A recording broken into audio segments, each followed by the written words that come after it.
जरा सोचो तुम्हें खजाने का नक्शा मिले जो कि एक ऐसी जगह छुपा है जो कि 5000 साल से उसे कोई नहीं ढूंढ सका। कुछ ऐसा ही होता है इन लोगों के साथ। कहानी की शुरुआत में बे नाम का आदमी एक नकाबपोश लड़की का पीछा कर रहा था। एक अनजान शक्ति उस लड़की की तरफ उसे खींच रही थी और नकाब के साथ साथ में यहाँ पर अपने सारे कपड़े उतार कर झील के अंदर कूद गई। तभी बे ने भी उसका पीछा किया। दूसरी तरफ पहुंचकर वो दोनों एक दूसरे के सामने आए, लेकिन इससे पहले लड़की कुछ बोल पाती आसमान से बिजली सीधा उस लड़की के ऊपर गिरी। बे को अचानक से कैसे पता चल गया कि लड़की का नाम सरली है। लड़की को नीचे की जमीन उसे अंदर खींचने लगी। बे ने उसे बचाने की बहुत कोशिश की, लेकिन धरती ने उसे पूरा निगल लिया। झटके से उसे नींद खुली तो वो देख रहा था कि पूरी तरीके बुरा सपना देख रहा था। पता चलता है कि पिछले कुछ दिनों से बे को बार बार यही सपना आ रहा था। शाम को अपने दोस्त काई के साथ में मिस्टर नाइन के घर पर पहुंचा, जिसने उसके दोस्त यूक को पकड़ रखा था। यूक बार बार दोहरा रहा था कि उसने कोई भी चोरी नहीं की, लेकिन ये लोग उसे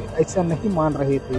बे की रिक्वेस्ट पे नाइन ने यहाँ पर उसको छोड़ने के लिए मान जाता है, लेकिन इसके बदले उसको सेलेस्टियल एक करिश्मा बोट नाइन के लिए लाना होगा। तभी इन्हें पता चला कि सेलेस्टियल बोट तक पहुँचने के लिए नक्शा एक लड़की के पास में है। बे ये देखकर चौंक गया कि ये वही लड़की ही जो कि इसके सपनों में रोज आती थी। तभी इनकी बात सुनकर सरली नक्शा देने के लिए यहाँ पर तैयार हो गई, लेकिन सिर्फ इस शर्त पर कि वो भी उनके साथ में चलेगी। ये लोग एक बोर्ड में अपनी मंजिल की तरफ निकल पड़े। इसी बोर्ड पर एक और आदमी भी मौजूद था जो कि दूर से इन लोगों के ऊपर नजर रखा हुआ था। अचानक सरली को महसूस हुआ कि कुछ तो गड़बड़ जरूर है। उसकी कंपास की सुई भी गोल गोल घूमने लगी। तभी इनकी बोर्ड बहुत तेजी से हिली, मानो किसी बहुत बड़ी चीज से टक्कर हो गई। यह बात तो बहुत ही अजीब थी, क्योंकि दोस्तों पानी तो बिल्कुल भी शांत था। बे ने इन लोगों की सुरक्षा के लिए सभी यात्रियों को अंदर भेज दिया। अचानक विशाल दानों ने दोस्तों पूरी तरीके से इस बोर्ड पर यहाँ पर हमला कर दिया। वो जहाज के अगले भाग को तोड़ता हुआ डेक पर पहुंचा। ये चारों अपनी पूरी ताकत से लड़ रहे थे, लेकिन इसकी चमड़ी इतनी मजबूत थी कि उस पर कुछ भी असर ही नहीं हो रहा था। यूक ने हीरो बनते हुए उसके दानों के चिन्ह पर वार किया, लेकिन उसने बड़ी आसानी से उसे दूर फेंक दिया। हीरोगिरी की चक्कर में अपने अनमोल रत्न खो बैठता है। इधर सरली ने अपने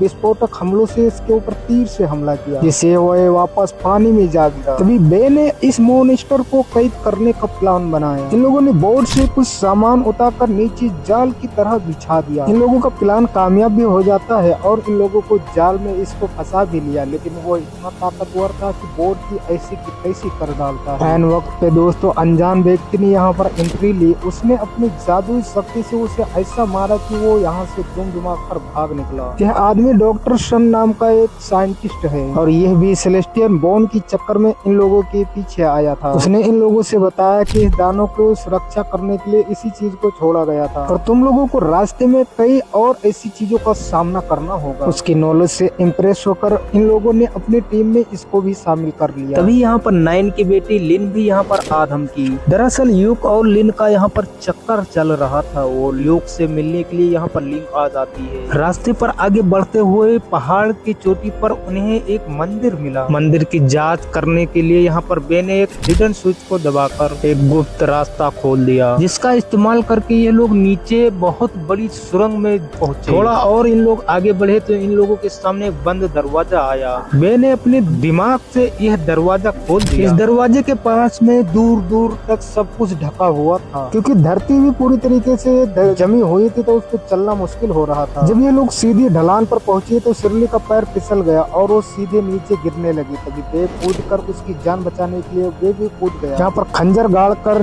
कैसे भी करके अपने आप को रोका, लेकिन यहाँ से सब लोग एक तरफ से गिरते हुए आ रहे। जब सब लोग फिसलते हुए नीचे की तरफ जा रहे थे तभी बे ने देखा कि वो बर्फ के नुकीले की तरफ बढ़ते जा रहे हैं। तभी सरली ने अपना हुक फेंक कर खुद को रोकने की कोशिश की, लेकिन यह बर्फ का टुकड़ा तुरंत ही टूट गया। बे ने देखा कि नुकीली चट्टान के पीछे यहाँ पर एक दो टर्नल्स भी है। अगर ये लोग अपने आप को उनकी तरफ ढकेल दे तो जान बच भी सकती है। उसने एक बार फिर से बर्फ के अंदर खंजर गाड़ कर कैसे भी करके रोका और बाकी के सभी लोग को उसकी तरफ ढकेला। कुछ देर के बाद में आसपास की बर्फ के टुकड़े यहाँ पर टूट गई और यह लोग सीधा आगे बढ़ने लगे बर्फ के नुकीले कांटे की तरफ। तभी तेजी से उन बर्फीले चट्टान के नुकीले की तरफ बढ़ने लगे। उसने अपने आप को यहाँ पर कोई फिक्र नहीं किया, वो लड़के को दूसरी तरफ धकेल दिया। ऐन मौके पे शर्ली ने अपना हुक फेंक कर उसकी बैग में फेंक कर उसको अपने आप खींच लिया, टर्नल में खींच लिया और उसकी जान बचा ली। ये लोग दूसरी गुफा में पहुंच गए थे जहाँ काफी अंधेरा था, लेकिन इस बार ये लोग अकेले नहीं थे। जल्द ही थोड़ी मिट्टी हटाने के बाद इन लोगों को एक और दरवाजा में दिखा। वे उसे खोलने ही जा रहा था, तभी इन लोगों ने देखा कि इनकी तरफ भेड़ी जैसे दिखने वाले जानवर इनको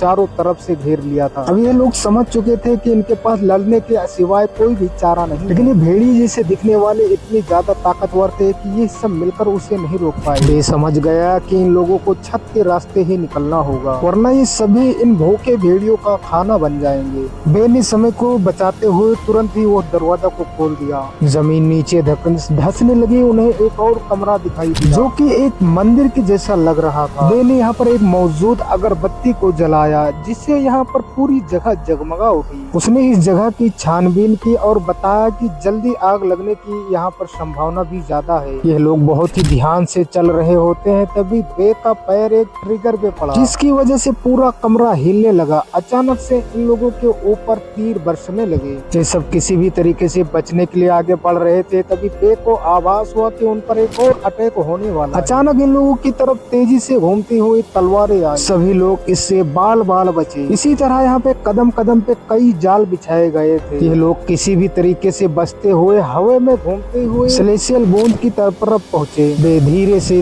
उसकी ओर बढ़ा और उसे उठाकर अपने बैग में डाल लिया। फिर तभी शर्ली ने देखा कि बहुत सारी विशालकाय मकड़ियाँ यहाँ पर उनकी तरफ आ रही हैं। कुछ देर इनसे लड़ने के बाद बे ने सोचा कि ये सिर्फ सेलेसियल बूंद की तरफ लड़ने के लिए आई है। उसने अपनी जान जोखिम में डालकर सभी मकड़ियों को अपनी तरफ बुला लिया, क्योंकि बाकी के सारे दोस्त उसके बाहर निकल सके। ये लड़की यहीं पर रुककर बे की मदद करने का फैसला किया। बाकी सब ऊपर की तरफ निकल चुके थे। रफ्तार और शर्ली की मदद से बे भी दूसरी तरफ निकलने के लिए एकदम पहुंच चुका। इससे पहले इन लोग यहाँ से भाग पाते, मकड़ियों ने अपने जाले से शर्ली को अपनी तरफ खींच लिया। तभी बे उसे बचाने के लिए वापस लौटा और देखते ही देखते उनकी पूरी टीम खतरनाक मकड़ियों का सामना करने के लिए सामने आ गई। इन्होंने प्लान बनाया कि योग बाकी सब कमरे में यहाँ पर पेट्रोल छिड़केगा और बाकी इन मकड़ियों से बचने के लिए यहाँ पर दूसरा रास्ता ढूंढेंगे। योग इन सभी मकड़ियों से बचते बचाते अपने साथियों तक पहुंचा। योग अंदर आ जाने के बाद में बे ने अपने लाइटर से यहाँ पर आग लगा दी। आग तेजी से फैलने लगी और यहाँ पर मौजूद सभी मकड़ियाँ एकदम जलकर राख हो। लेकिन जल्द ही आग और धुआं की वजह से इन सभी का दम घुटने लगा। अचानक शर्ली की कंपोस्ट वैसी ही घूम रही थी जैसे उसने नदी के बीचों बीच घूम रही थी। तभी इन लोगों को एहसास हुआ कि ये जरूर नदी के पास में ही है। ये लोग दीवार को तोड़ने लगे